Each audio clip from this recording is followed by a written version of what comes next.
Hi, everybody, and welcome to another episode of the Pink Elephant Podcast. I'm your host, Dr. Debbie Akerman. I first want to give a quick shout out to Osei, who is the painter who painted our pink elephant, which now follows us everywhere, so thank you to him. She was originally white, and now it is pink to match our logo, and so welcome to our pink elephant. Today's guest is a really good friend of mine. Her name is Mindy. I'm going to unequivocally say I've known Mindy for about 10 years. She is the most interesting person I have ever met, ever. I know a lot of people, and Mindy's fascinating, so I'm not going to do much introducing or anything. I'm going to let Mindy take it, and you're going to hear her story, which is really one of a kind.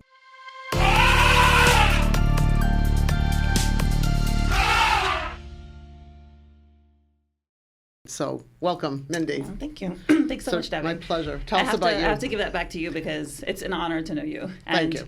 When you called me for the podcast, I was happy, not just because, I like doing podcasts, but I get to see Debbie again.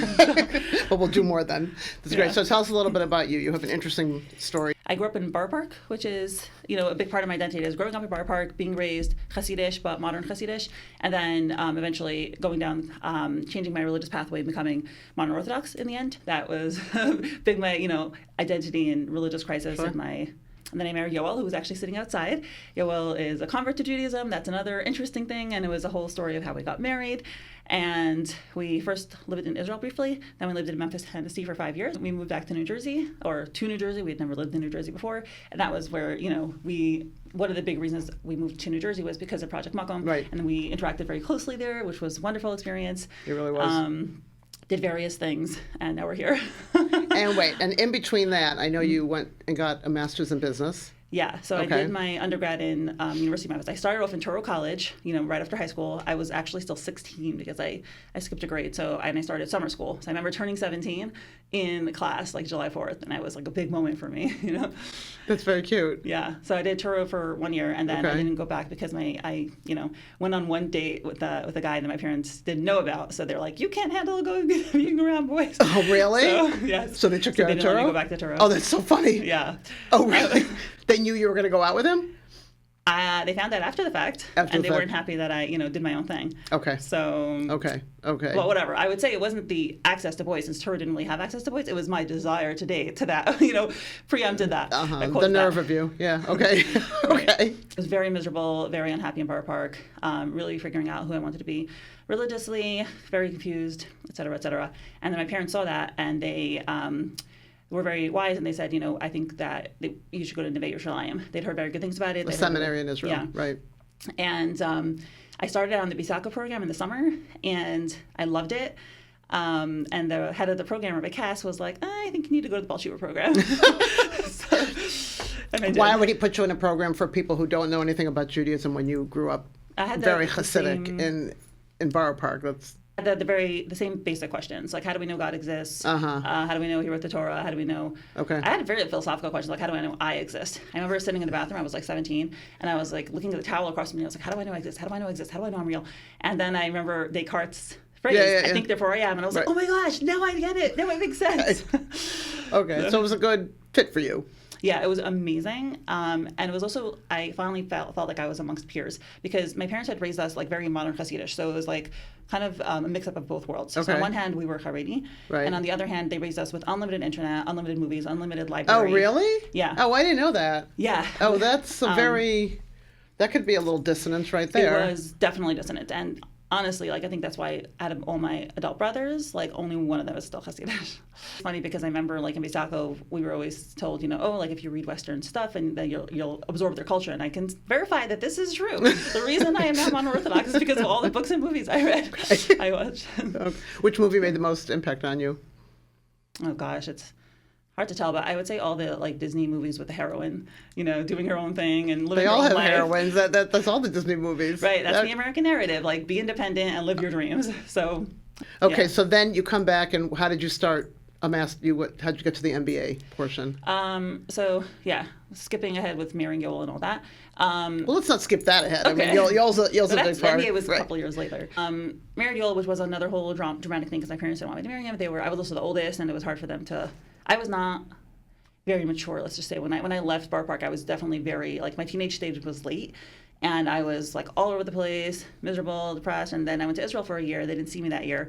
I don't think they saw my growth, but they were understandably nervous. They thought that I was gonna marry Yol and then like want to be Hasidish again and then regret my decision, which I understood. Now as an adult with with kids of my own, I kind of get their anxiety now. How old were you, Mariel? I was 20. Oh, I met him 2 weeks after I turned 20. Oh, there you go. Okay, Yeah. Not bad. All right. But so it was, let's just say World War III, basically. They really did everything they could to try to stop us, and we did everything we could to try to convince them. I know none of this. God. Really? Yeah. Oh, it was horrible. I didn't know. Don't like to think about it because it was very traumatic, but... I love Bill. I think he's great, yeah. Yeah, but, they didn't know him, and they... had some previous experiences of their own, which colored their judgment in a maybe. And not he's so... out of the community, and you met him in Israel and bring him, and you have no idea who he is and what he is. Yeah, and I always say, like, thank God he's 6'4" and blonde and blonde, and I always say thank God he wasn't born like 50 miles of the border in Germany because then the trauma would have been like racking it up, and they would never have been able to tolerate it. So he's Dutch. They were like conquered by the Nazis, and his grandfather was actually in the resistance, and his other great grandparents saved a Jewish girl. Oh, great! So there you go. Phew, he's acceptable. Yes. Okay. But yeah, so it was very difficult. Like they really tried their best to stop us, and we ended up. They kind of told me they would never talk to me again if I married him, and I said, okay, too bad. I'm choosing him over you. Which was a great choice. But thankfully, I didn't have to choose because I did figure that they would come around, and they did, and now they love him. So then now you're in New Jersey. You went straight to Linden? We lived in Spot for half a year, and then we went to Memphis for 5 years. And that was like our first exposure to the mono-Orthodox community because previously we'd kind of been like more in the Haredi community. Right. I ended up finishing my bachelor's there in psychology, English, and Judaic studies. And I thought I was going to be a psychologist, I remember we had those talks. Yeah. Yes, that was like since I was 16. I was like, I want to help people, and I want to make a difference, and I love people's emotions and all that, and I was like, I'm going to be a psychologist. And then I applied for PhD programs, but I didn't really study for the GRE, so my math scores were like literally just flat in the middle, so I got rejected right away, which was fine. I knew I had not prepared, but I was planning on reapplying. But then I did Project Welcome, and long story short, I ended up getting very burnt out from hearing people's sad stories. I remember you telling me that. Yeah, so, I remember that conversation we had. I think you asked me, like, how do you sit there and listen to people's stories all day? I can't do other people's problems all day. Yeah. Yeah, I definitely remember that conversation. So yes, I basically had a young life crisis, and I was like, what am I going to do? Young life Who crisis. am I? I really felt that way. I was like, I lost myself. I was like, I always identified as a helper, and I'm like, if I'm not a helper, what am I? Like, who am I? It was very like the rug had been pulled out from under my feet. I had to consider like a master's in marketing because I figured marketing was creative, and I realized you can do an MBA with a concentration on marketing, and I was like, well, an MBA will give me a broader base and more skills. So I did that, and it was an amazing experience. But my life was kind of falling apart in every other way because I was working crazy hours. I had a main job that Okay, so this is where this is where you're so unique. This is what I remember. You were, I don't know the order, but you were working at a company that does like hosiery or something like that. You were working at Home Depot. I remember Lowe's. that. Lowe's? Sorry, Home Depot. Lowe's. Corporate sponsor Lowe's. No, not. Okay, and then what I remember distinctly is you did not have a car. And you biked literally from Camden to Teaneck on this bike. And I remember asking you, how do you do this? And in the rain. And you said, no, I have. And you started telling me about the equipment you have and how you get on that bike. And I was absolutely blown away. I had never met anybody. Like, my kids make so much fun of me. They're like, Mom, when's the last time you took a subway or bus? I'm like, no, I really don't like them. I'd rather drive or take an Uber. And then they always say to each other, Mom's in her bougie era. Oh, really? You worked hard enough. I'm sure that's what my daughter said. She's like, you worked hard enough to be in your bougie era, but here is my good friend. And I remember you telling me, like, oh, no, and I have, like, I don't know, a poncho or boots for when it rains. And I'm like, I'm talking to Abe Lincoln, who's, like, marching through the forest to go get an education. What? Yeah. How? The kids were in Memphis, and I biked to college. I had a Taga bike. It's an Israeli who lives in Amsterdam who invented it. It has, like, you could put 2 kids in front. I wanted them to be in front, and it was like a tripod, so it was more secure than like a 2-wheeler. And Shimshon was like 5 months old when he started, and Chavali was like a year and a half. And I biked them to the babysitter, like maybe 10 miles. And then I switched over there. Is anybody hearing this? No, it was, we were talking about the 2000s here. Yeah, what? 5 miles there, and then I switched to a regular bike. I dropped them off at the babysitter, switched to my regular bike, which I stored at her house. Biked 3 miles to college campus, did my classes, came back 3 miles, and came back 5 miles. So it was 16 miles a day. On college days, it was like, a couple times a week. Rain, snow, shine. Okay, we can stop right here. I know. It was insane. It was like, Memphis got to be like 100 degrees sometimes, and it was like, yeah. Listen, I think it's incredible. We couldn't afford a car, and I also didn't identify as a driver. I was like, I didn't feel like a driver. I was like, I don't know. I just And you did really this in Jersey also? And then in Jersey, yes, for a couple of years until I had to go to school, because the MBA Rutgers was 40 minutes away by driving. There was no way I could have done public transportation or anything. So then I finally got a car. Got a car. The nerve of you. And since then, I've barely ever biked. So I've gotten into the bougie era. I mean, the truth is, like, it's an incredibly healthy lifestyle. I mean, Right. you could eat all the bagels you want. You're Yeah. biking 16 miles a day. Yeah. You could have like 3 bagels and cream cheese. I was actually thinking I have to get a bike again, just for like small distances, like, within Linden. I remember hearing, and I don't remember how many years ago, that you decided to donate a kidney. Yeah. Okay, so how does this thought? Because now I'm being like the therapist me. You said I wanted to help, and I wanted to Right. help people. Okay, donating kidney is unbelievably helpful. You are saving someone's life. So how does this thought come into your brain? So You wake up Sunday morning, you're like, today is the day I'm going to donate a kidney. No, like what Yeah, happens? so actually, when I was about 14, we used to get the Jewish press in my parents' house, and there was an ad once for a father, I believe, who needed a kidney. And I remember thinking to myself, you had to be 18 or something, but I was like, okay, when I grow up, I'm gonna donate my kidney. And then it happens to be like, I think that year I was in 10th grade, I think. We had like our school Shabbaton, and I was in a play where I donated my kidney. That was my role, and ta-da-da, years later. Oh, you I were in a ended up doing play that. about donating a kidney. Yeah, I and you were remember you were the donor. I was the donor. So that yeah. was your sign from God, like I need to donate a kidney. I didn't even connect it back then, but I always knew like I'm going to do it when I get older, and then I just kept forgetting about it. And I remember like once I was like, okay, I want to donate it, and I spoke to Yoel about it, and Yoel was like, he was trepidatious and scared. Yeah. And so I like kind of forgot about it, but then I saw an ad on Facebook for a woman who needed a kidney renewal, put out an ad, and it was a video of her, and I was like, okay, I'm not forgetting about it. Like, this is like, I have to do it now. People need it, and that could save someone's life. So told Yoel again, he was still scared, and I was like, too bad, too sad. Like, your fear is not worth more than someone's life. So, and Yoel's, whatever, very nice. He didn't put up a fuss after that. Okay. Yes, I called renewal, and I was like, I want to donate a kidney, and So Renewal is an organization, right, that helps. Okay, so you call Renewal and say, I want to donate a kidney, and you start the testing. Yeah, and I always feel like I got the best checkup ever for free, because they I think it was like, what is it, the MRI? Like, you go in that machine, and they text you out. So I was like, yay, I'm super healthy. This is wonderful. And then how much later after that did that happen? Like a few months later. Do you know the first? Again, don't tell me anything. Yeah, no, he's public about it. His name is Zach Cohen, and he's a few years older than me, and super nice guy. I was happy that it went to someone young, because I know it's like every life is worth something, but it was nice that it went to someone my age. I was very relatable. And he's a super nice guy, and we met after the surgery in the hospital. And then we met up again 2 weeks later. We met with his family, and then we went to his family for Shabbos. I'm going to start crying. I don't know if I can do this. It's so nice. It's very nice. And we keep in touch now through Facebook. Like we send each other messages every couple times a year. And what's the procedure like? I mean, I know it's surgery. How do you feel afterwards? So, Because I've heard that the donor has a much rougher.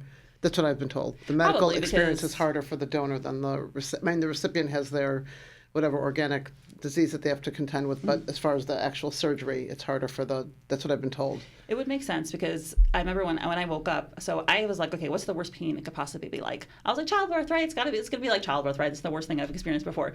And then I remember I woke up from the surgery, and literally my first thought was like, oh my gosh, this is way worse than childbirth. But it was only for a few days. It felt like something was wrong, like an organ had been cut out of me. Like it didn't feel right. Childbirth at least is like what your body is supposed to do, like. And do you think that was like, no, seriously, do you think it was maybe like a slightly psychosomatic? I mean, or can you really tell that meaning, like, can you really tell that your kidney? Hard to separate, right? But you're the one that I haven't done this, so I'm listening to you. Yeah, I think it did feel like like you just did damage to your body. You cut an organ out. Like, it's not natural, But I will say the recovery was very, very quick. So it was only a few days, like maybe a day or two of like intense pain. And I remember being like super quetchy. I'm like, oh, this is terrible. I'm never going to recover. I was like very quetchy. And but then then I went home 2 days later and just rested. And then the next week I was kind of like just resting. And then by 2 weeks later I was like literally back to my crazy full-time schedule, which was like full-time job, the Lowe's, the Uber driving, school, whatever. Oh, you did Uber driving also? Oh my gosh, that time was crazy. I was full-time job. I was doing Lowe's till like 11 and either class till 9:40 and then doing homework till like 1, 2 in the morning over there. and doing Uber and Lyft on weekends. It was like insanity. So Hardworking has your picture next to it. Industrious has I'm your not picture. hardworking anymore. I'm very lazy now. I don't think so. I think you're lazy as somebody else's like full-time 80-hour week schedule. So how did your parents react to the kidney donation? Yeah. They were very proud. They like that. Yeah. My parents they're very moral people, my parents, and they always focus on, and I would say the reason I did this because my mother raised me like do the right thing always, very much. That was like her number one thing is do the right thing. And this was the right thing. So yeah, they were very proud of it. And so you're in touch with the recipient, which is amazing. Mm-hmm. And he's doing well and you're good. Yeah. And that is an unbelievable success story. Yeah, thank God. Do you talk to people about doing it? Like, oh, you should really do this. This is an amazing thing. Sign up or... Yeah, if they mention it. Like, I don't like walk around like telling everyone to donate their kidney, but I don't know if they ask me about it. Does Renewal, the organization, have you speak at events? Are you kind of like now, what do they call it, ambassadors? Ambassadors for brands. They asked me to. I think I wrote up a story and sent it to them so they could put it on their website or use it for whatever they want. I don't know if they have or haven't, but I sent it to them. They have a lot of kidney donors. You know, a lot of people do it. I'm in their group, and literally like every week there's several kidney donations, and it's amazing. It's so wonderful. And you know that Orthodox Jews are like disproportionately donate their kidneys. Oh, really? I didn't know that. Yeah. That's good to know. Okay.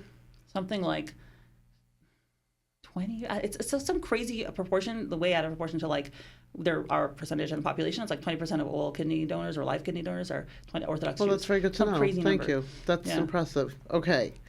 So then, how many years ago was this? I was 28 or 29. So like 5-6 years ago, something like that. Okay, great. You're ageless to me. You have such energy and light, like forget it. Okay. So then we have the next part of the story, which is? I had a baby a few months ago and it wasn't mine. Okay. So we went from donating your kidney and now you're going to be a surrogate mother. Yeah. We're going to talk about you in this. We're not talking about, okay.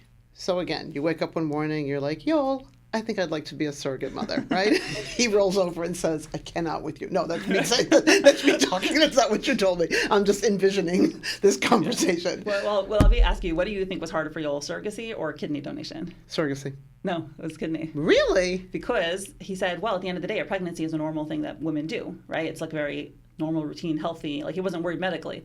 So he's like, a kidney donation is like a little more out of the box, and like, you know, he's worried more from the medical part of it. But okay, we need to talk because this is where my 1,000 questions come in. All right, so you wake up one fine Sunday morning, you say, it is time for me to become a surrogate mother. So basically, it was really the same process as the kidney, where the first time I had read about what a surrogate is. You're for sure we're not a surrogate mother in the Beis Yaakov plays. No, that is not happening. No. I've been to enough Beis Yaakov plays in my life. They all have like the same theme. That is not one of them. Yes. You were not like Mindy the surrogate mother. I know that. Yeah. I have sat through 1,000 Beis Yaakov plays. Each one gets longer and longer and longer. I promise you, if I would have been in my PhD program when I was sitting through Beis Yaakov plays, I would have written it. Totally pounded it out. Okay, never mind. They were beautiful. Okay, so what happens? Yeah, the same process, meaning what? So, like, I first found out about the concept of surrogacy. I was like, okay, I want to do this because, again, very simple thought process. Someone needs it, and I can do it. How did you find out? I must have been on Facebook. Where does one find information? Facebook. Your parents are going to like totally disband your Facebook. Yeah, go ahead. Cut your internet. They thought it was bad when you were a teenager in a Hasidic world. They're going to totally like cut you. Yeah, right. Yeah. So you found out about it. So, and then I was like, okay, I'm going to do this. And I started looking up like the halachos of surrogacy, and I read a bunch about it back then. So the Jewish law about surrogacy. Yeah. Okay. Sorry. And one of my questions, what is it? I have no idea. Very interesting. I'm not someone who's like a legalistic person. I'm not like sitting there and like reading halacha Jewish law all the time, but it was very interesting. So basically, this is a new medical procedure, right? It's only from the 70s. It's the earliest. It's the 70s? The first surrogate was a woman in our shul, and her husband thought of the idea. It was Dr. What was the name? Jill. A woman in Jillian's Linden? the mom, and Elliot. I forgot. A woman in Linden? Linden? On their names. The people in our shul, basically, they had trouble conceiving. And they had used a traditional surrogate before, which had been going on, which is where the woman has her own egg, and it's like, I guess, the father's sperm. Okay. But he had the idea. He was like Elliot and Sandy Rudnitsky. He had the idea. Hey, why don't we, conceive the embryo with both her egg and my sperm outside of the womb and put it in a woman to grow. And they did it, and they were the first couple to do it. People in our shul. It was very cool. And when did they do this? In the 70s, I think. No, it must be the 80s because the daughter is like. Wow. Yeah. Wow. Yeah. And you end up in that synagogue with them. Well, that's a God. No, that's not. I mean, to me, that is a clear God moment. I mean, like, very cool. Okay. So you find out so now you start reading the Jewish perspective. What is the Jewish perspective? You consider yourself religious. I'm religious. What is it? What's the basically, there's the idea is like, question is, who's the mother, right? Is it the genetic mother whose egg it is, or is it the birth mother who, the baby comes out of? And there's all sorts of like different, since there isn't any material about it before, Jewish, legalists try to find a source that's connected. So, for example, like the source that they use, like, Dinah was supposed to be born to Leah and she was switched to Rachel. I don't know, one of those things. Okay. So, like, that's one of the ideas used for, like, okay, that the mother is considered the birth mother, like the mother, right? And then it's like a few other things, sources I don't really remember. But so you would be considered the mother according to those sources, and then the other side is that no, the genetic mother is the mother because it's her genes, and obviously since genes themselves are a pretty new concept, they also are right. But again, I'm not a Jewish legalist at all. I consider myself Orthodox. I'm saying legalist. I mean like Rav, but whatever. That's I always tell people I am definitely no Rebbitzin. Don't come to me for that. But you can't. The genetic material will not survive unless it's planted into a woman to create it into a child. So you can have a lab full of genetic material, but it's not going to go anywhere unless you have somebody like a conduit to. Right. So I would. You would be on the birth mother side. It's not. I mean. You see how both make sense, right? To me, they're both reasonable. I understand how both make sense. I do, but again, I'm like, if you don't do what you're going to do, or it. You can't do. I mean, unless they learn how to grow the baby. Probably one day they will. I'm sure they will, but and one day they'll figure it out so that men have babies like seahorses, and then all the world will change. There are these great videos. The world will change a lot when that happens. Oh my God, will it change? Yeah, I'm gonna be a spokesman then, spokesperson. I've seen these videos on Facebook or whatever, social media of seahorses, the men. Yeah. Have you ever seen it? Yeah. Giving birth, and they kind of like take their bodies and they scrunch it, and then hundreds of little babies pop out. And I'm like, oh my God, and that's a guy doing that. This is very interesting. I can hear it, but I would lean towards you grew it, you nurtured it. It's not gonna, unless they can grow it in a dish, it still needs a human being, and you are that human being. People who believe that the birth mother is the mother do not allow a married woman to have a. People who believe that the birth mother is the mother do not allow a married woman like me to be a surrogate because it's considered like that as though I'm committing adultery with the husband because the baby is inside me. So if the mother who grows and births the child is not Jewish, then people who believe that means the child is not Jewish and has to convert the kid. Yeah. Wow. So okay, but then other people feel like no, it's a genetic composition, and then you can use a non-Jewish. Most people use a non-Jewish surrogate because there aren't enough Jewish surrogates. So and then they probably don't, or maybe they convert l'chumra anyway. But the bigger issue is like people who think that a married woman cannot be a surrogate. A Jewish married woman cannot be a surrogate. Think that the baby would be a mamzer because it's like I'm considered doing adultery with the husband. So that's why some people are trepidatious for that. We're gonna have to replace this with like a cocktail in a minute. I'm just like, this is unbelievable. Okay, so but we always say, when we told my parents, for example, that was their biggest concern was the halacha, and we told them, such and such rabbis are on the side that the genetic mother is the mother, including the rabbi who converted Yoel, Rabbi Nissim Karelitz. And we're like, well, if we trust him for converting Yoel, we'll trust him for, this opinion as well. Okay, so then you knew of a couple or a couple approached you? Don't tell so I me. literally typed in like Jewish surrogacy agency online and I came across one. Bet that one isn't typed in so often. Google search. Okay, start to match you up with. So I had two things I wanted. I wanted it to be a Jewish family, but particularly a family that they didn't have to be like Orthodox necessarily, but they had to send a kid to a Jewish school because basically, long story short, I've been teaching Hebrew school for the past couple of years, and I see how important it is for a kid to be in like a full-time Jewish day school. So okay, are you allowed to make those type of judgments. Yeah. No, not Requests, judgment. yeah. Requests. Yes. Oh, you can? I can. I mean, Okay. maybe I won't find anyone, but I can certainly request the one. All I right. want. What was the other thing? The other one was I didn't want to have to do an abortion unless it was like life-threatening to me or the baby.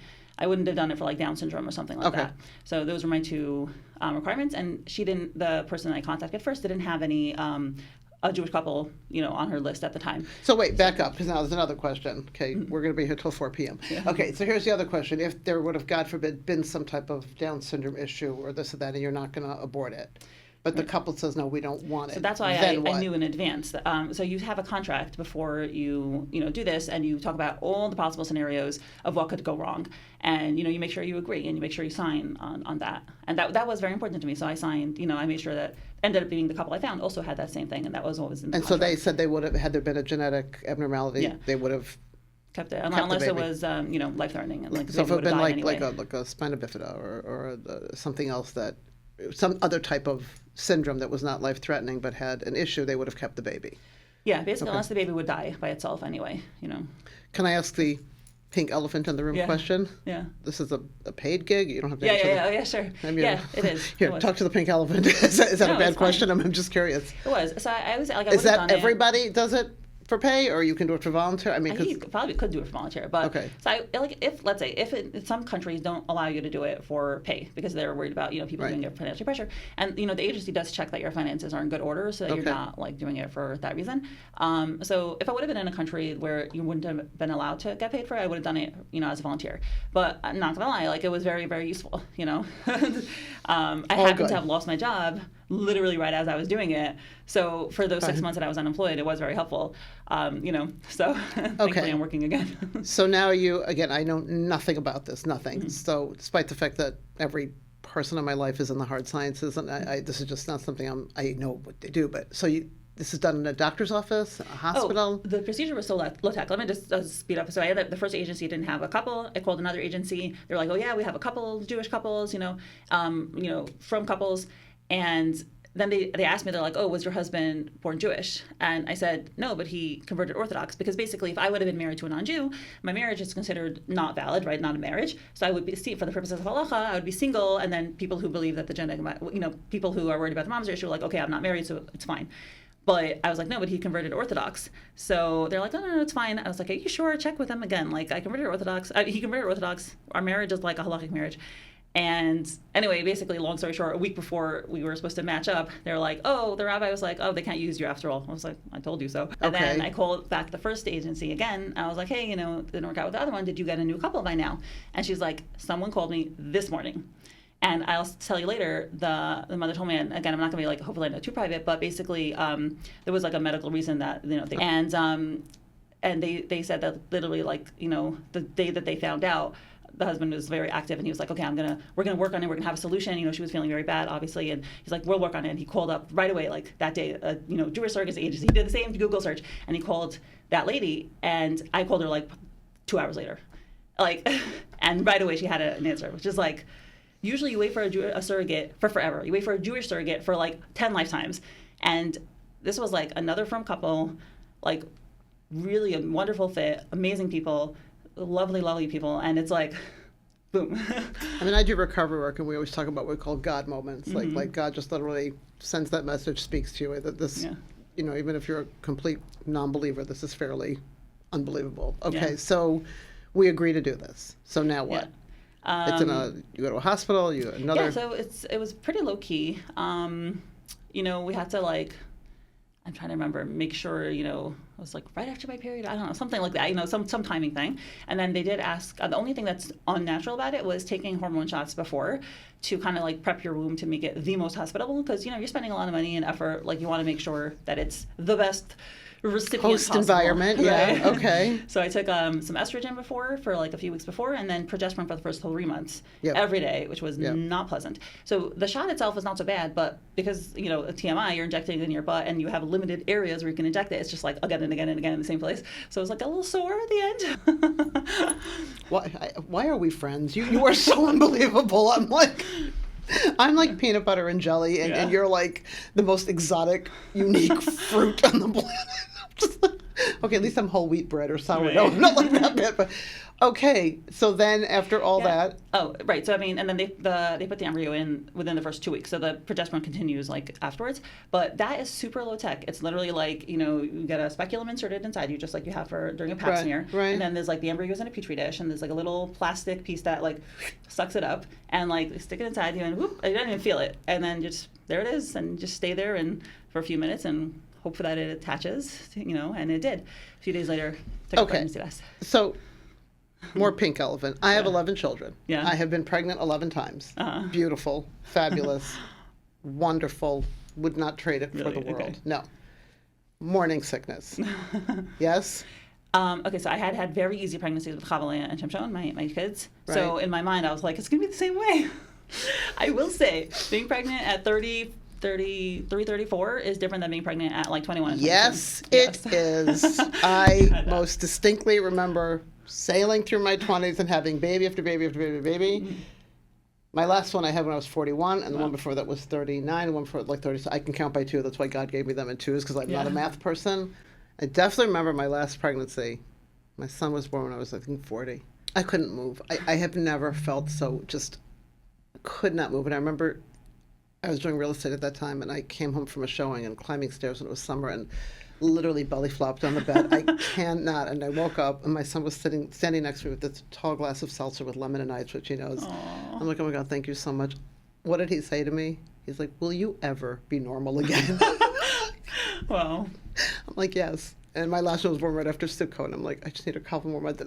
Mindy, not move. I mean, just. Yeah.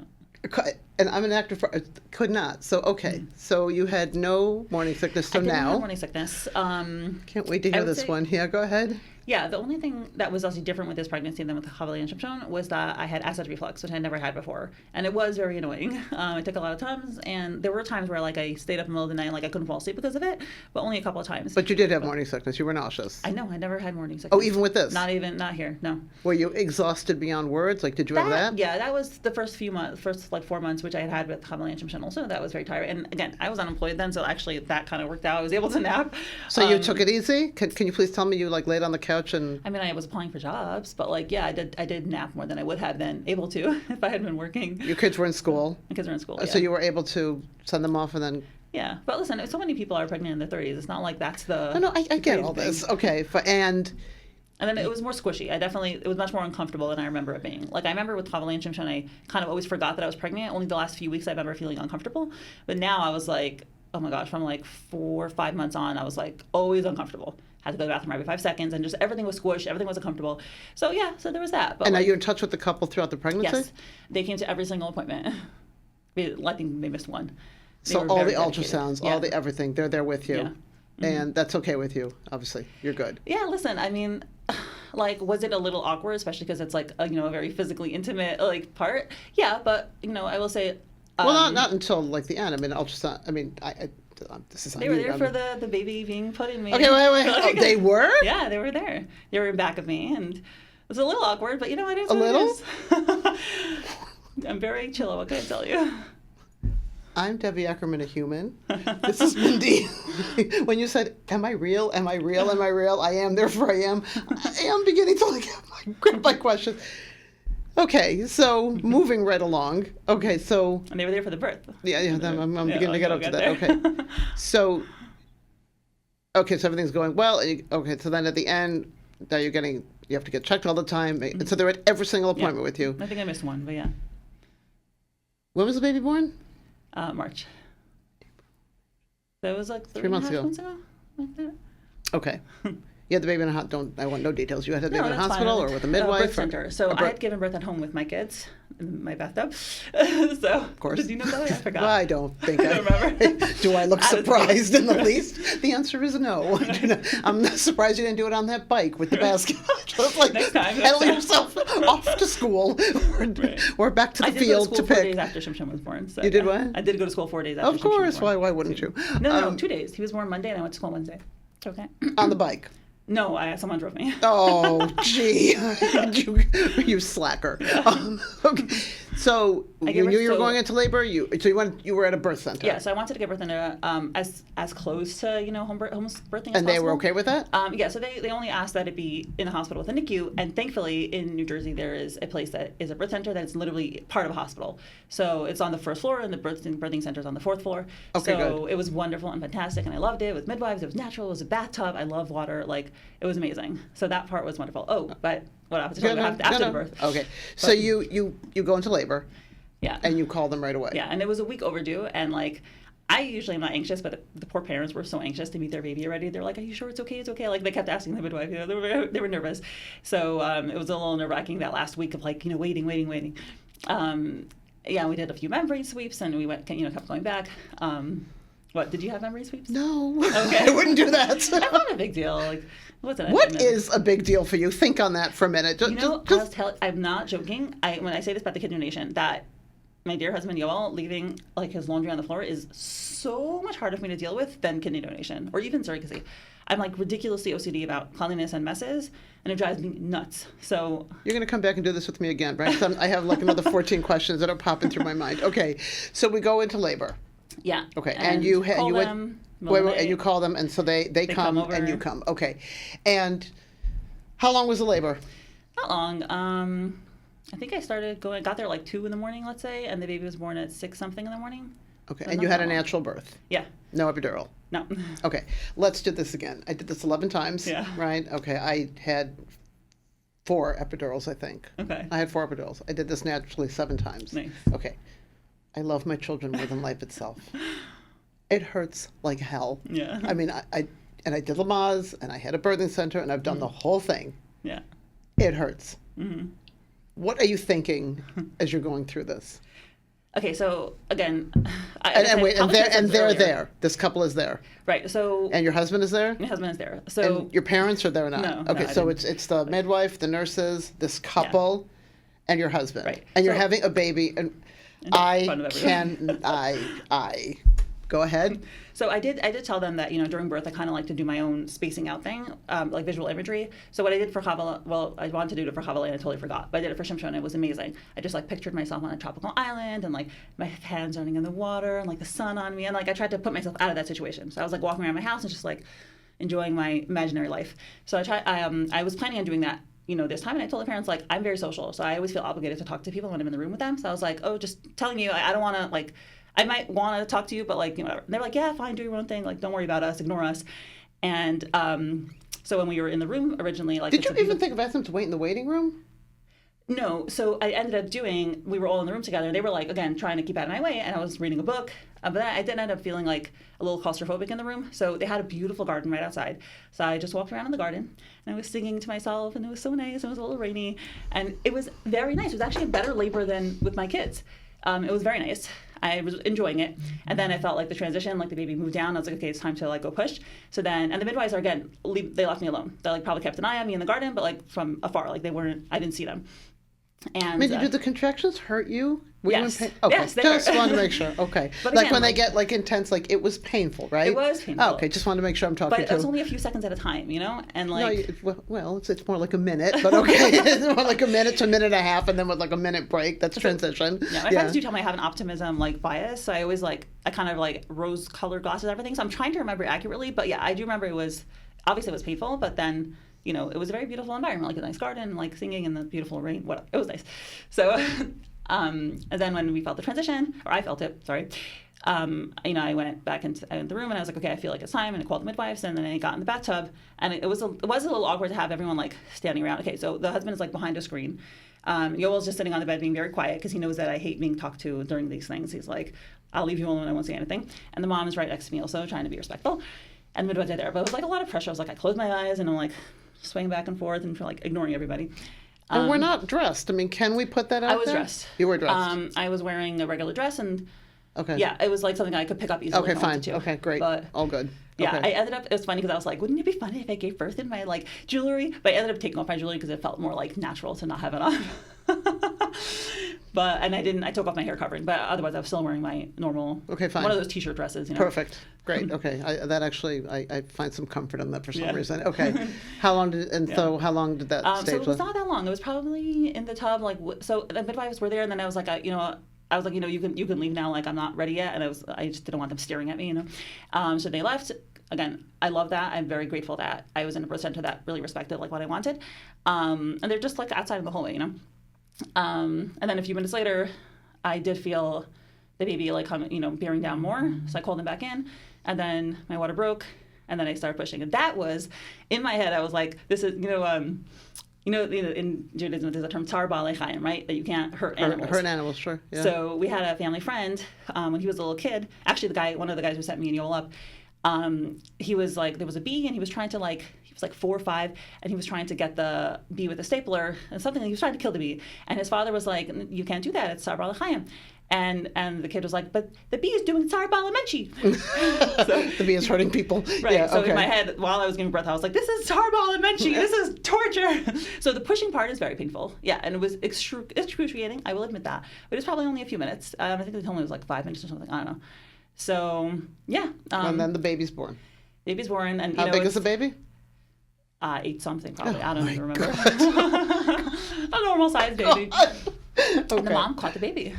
So yeah, the only part that was like that I was undressed for was like then I picked. When I was pushing, then I picked up my dress. But, yeah, but having had 11, I will tell you at that point, you really don't care if there's 80 million people that just get that baby. Wait till what happened afterwards. You're just so laser focused on like just get it. I don't care who, where. I could have been in Madison Square Garden at that point. Just like get the baby out, and I will deal with anything else after. So I said that. Like I was very quiet the rest of the time. I was completely silent. But then while I was pushing, the dad told me later, like, "Yeah, I heard 2 gazinta yells, and I yelled like, "Get the baby out! Is the baby coming out?" Something like that, like in my head. By the way, I will pride myself. In my head, I was cursing, get the baby the F out. But when I vocalized it, I said, "Get the baby out." It was very respectful. Yeah. Okay, so the mom catches the baby. Yeah, which was so nice. And it was beautiful. It was amazing. And it was just, the second the baby is born, like my biggest relief was like, "Oh, it doesn't hurt anymore." That's like. So you get to hold the baby? I didn't. No, I didn't. I didn't ask for it. I didn't want to. It's their baby. Mindy. I looked at the baby. I'm going to start bawling. Aww. How did you do that? How? I should preface this by saying, like, at this time in my life, I, like, very, very, very much don't want a baby. So, like, I'm very happy for other people to have babies, and I'm so excited that other people have a family, but, like, my kids are grown, and I want them to stay grown. I'm like, They're not going to regress, don't worry. Right? They're only growing the other way, which is its own difficulties. But, yeah, I had enough of the, like, running after kids every second of my day, and, like, basically, remember that time when I was doing my MBA and working a bazillion jobs? That traumatized me from ever having more kids, because I realized how much of a financial obligation they are, and I almost drove myself crazy during that time. It was like the lowest point in my life where I was only working and never doing anything fun, and everything fell apart. My house was a wreck. I was so mad at Yoel. We were like fighting all the time. I didn't see my kids ever. I didn't. You were stressed. It was like beyond. Yeah. Well, they say that's the joke in the modern Orthodox community is that the best form of birth control is a tuition contract. It's not a joke. It's not a joke. I'm not having more kids because I can't afford it. Like, I'm not kidding, but I'm kidding. No. So I just want to go back to, because I try to do the mental thing. So you've gone through all of this, the hormones, the shots, the implantation, the visits, the people there with you, all the visits, the labor, the pain, the pushing, the everything, and you don't hold the baby. No. You just literally... I touched the baby the next day a little bit, like on the cheek or something, on the hand, whatever. Did you have any emotional attachment to this baby? I was waiting to see if I would, and beyond like, oh, I hope this baby is fine and healthy baby, no. Can you tell us if it was a girl or boy, or you prefer not? No, I'm not going to say. Okay, fine, no problem. Good, healthy baby. That's all we need to know. Yeah, healthy 8-something pound baby. Yeah. That is a large child. Mm-hmm. I mean, my largest baby was 9 pounds, and 8-something is big. That's a big baby. Okay. Well, my kids were also 8. They were 8, 6, and 8. So yeah, they're having their celebration. They're weeping. They're happy. Yeah. They have their baby. So I'm sitting in the bathtub, and unfortunately, as I'm talking and I'm like eating, I start feeling my energy drops. I'm like, oh, can I have my like date bar that I bought and give me Gatorade? And Gatorade. I never drink Gatorade. I drink water, but they offered it, and I was like, yes, please. And basically, apparently, while I don't really remember this, but while I was mid-sentence, I started like drooping down and like mumbling my words. I basically fainted twice because I was hemorrhaging, unknown to them. Okay. What, the placenta wasn't coming? It was. I don't know, but like I was hemorrhaging. Like, so they fainted, and I fainted. You're in the pool still, in the right? bathtub, right? I'm sitting Well, there. they're not seeing like major amounts of. No, because it only really came out when I got up. So basically, do you know, internally, my stomach, I'm like, Yeah. I'm having a contraction. I am decidedly not pregnant. So I just want to let you know that. Completely not. Yeah. Yeah. I like woke up with the midwife hugging me and being like, you know, I kind of saw I was mid-sentence. Like I realized I was in the middle of talking, but I was like not conscious. And she was like, oh, Mindy, like she was trying to get my attention. And then I woke up and I'm like, I'm fine, of course. And she got very concerned and she called code blue. So like literally like 10 people rushed into the room. And then she got me like to go over the edge. She's like, oh, we'll walk you to the bed. And I'm like, I can walk by myself. She's like, no, we'll help you walk. And basically when I got up, tons of blood, let's just go like flopping out on the floor. And I'm okay, by the way, in case you want to know. Okay, yeah, go yeah, ahead. okay. So then, is this about me or about you? It's clearly about you, but I'm okay. Right. Yeah. It was very interesting because one thing that I noticed is that the midwife kept talking to me like she assumed probably like most people that I would be very anxious or freaking out, and she was like, "Okay, this is happening now. We're gonna do this. We're gonna do this." And I'm like, "It's okay. Like my intelligence has not like degraded in the last 5 minutes. Like you can talk to me like a normal person." What happened? So I basically was hemorrhaging a lot. So they you know, speaking of being comfortable in public, she like cut my dress and my sports bra off in front of literally like 10, 15 people who had just rushed into the room, and they gave me some shots for to get the blood to coagulate, and they're like, okay, we're going to take you to the OR. They were worried that they would have to, I don't know, like clean out like like a DNC type of thing, right? So they took me up, and Yoel, so it was funny because Yoel was like, he was like, I don't know what was going on. I was like, how not? Like they were talking to me. They were like being very vocal about exactly what was happening, but I guess Yoel wasn't paying attention. So he was like, they were just taking you upstairs and I didn't know what was happening. And it was like. So you end up in the OR? So I wasn't sure when, you know, here's the funny thing. Before I had done this surrogacy, like before, honestly, really every day of my life, especially since my son, you know, Shimshon had an accident when he was 4 and Yoel had an accident 5 years ago. Yeah. So ever since then, I've been very, very aware that like you can walk out and like anything can happen. Like you never know when your loved one's gonna be taken away or you're gonna die. Chas v'shalom. So like when I did this surrogacy, I was like, okay, you know, listen, birth is a dangerous thing and you never know what happens. So as we were going up to the OR, I didn't know how serious or not serious it was. I kind of thought it was serious because of all that, you know, code blue and the tons of blood. I was like, maybe I'm dying, you know, who knows? So like Yola was there, I was like, bye, I love you, you know, like maybe those are my last words. So, you know, I said something, I love the kids, whatever. But in my head, I was thinking, well, you know, at least it doesn't hurt because the birth was like terrible. But like now I was feeling maybe weak, but not like in pain. Okay. So but then turns out it was fine. They just like massaged my belly and like I think they cleaned out my uterus and it was fine. I just lost a lot of blood. I lost like 1,900 milliliters. But they gave me a blood transfusion and I remember I was so weak I couldn't like pick up my hands to like scratch my nose. So it turns out when you lose a lot of blood, you don't have energy. We have a couple more minutes. I'm sorry. I am definitely, after this, I'm going to recover. I'm going to take a nap. And so you stayed in the hospital a couple of days and went home? I ended up staying at, normally like the birth center, like you go home that right day. Away, right. But this was I stayed till the next day. So, yeah. And then all the other natural things that happen, the bleeding, the recovery, the milk coming in, all of that just Yeah, I wanted a medication for like to stop the milk coming, but the midwives were not so gung ho about giving it to me, so I didn't get it. So that was painful for like a few days, very annoying, and then it stopped. And you painful. did not see the baby after that? I saw the baby once more after that. Yeah. Touch the baby's cheek and have a nice life. Yeah. This was great. Goodbye. Yeah. No, so the parents came the next day. They came to visit me, and they showed me the baby, and we had a nice conversation. They gave me a present. They were very nice. It was very, you know. And then I saw the baby again a little bit later. And then that's it. Yeah, but the mom sends me a good Shabbos every week, and they contacted me again because we're gonna Bezrat Hashem do it again to have a sibling. That was going to be my final question. Right? You're doing this again. Bezrat Hashem. Bezrat Hashem. It should go well. Listen, like you never know what happens, but I want it to happen. Is there a time frame for when you're doing this again? Soon. Now, after the summer. Yeah. What's the rush? I don't want to like do it in my 40s. Like I want to do as many as I can, so may as well just get it out of the way. So after this next one, you would do this again? Again, take it as a promise, but as of now, that would be the desire too. Yeah. Hopefully, again, assuming everything goes well. You never know. Like. Will you come back on here? Yeah, sure. You will? Yeah, of course. Okay. Okay. This is the Pink Elephant Podcast with Debbie Akerman and Mindy. I have no words. You are the most extraordinary human being I have ever met. You are the most extraordinary human being I will ever meet. That's No, a lot. this is your selflessness is unbelievable. I just want to give you a blessing. You should only have continued strength. You're truly amazing. I want to just emphasize, there's like, just because I'm good in one area doesn't mean I'm not like, mean to Yoel sometimes, or like struggling with parenting my kids, which I have thank to talk to you God. about. I mean, I usually just talk to humans. I've never, I mean, I'm very happy to know that. But you'll come again and tell us about this next. Of course. God willing, I should go on. I can't thank you enough. Aw. You're extraordinary. Thank you, Debbie. Only success and blessing. Thank you, Mindy. Thank you. Thank you.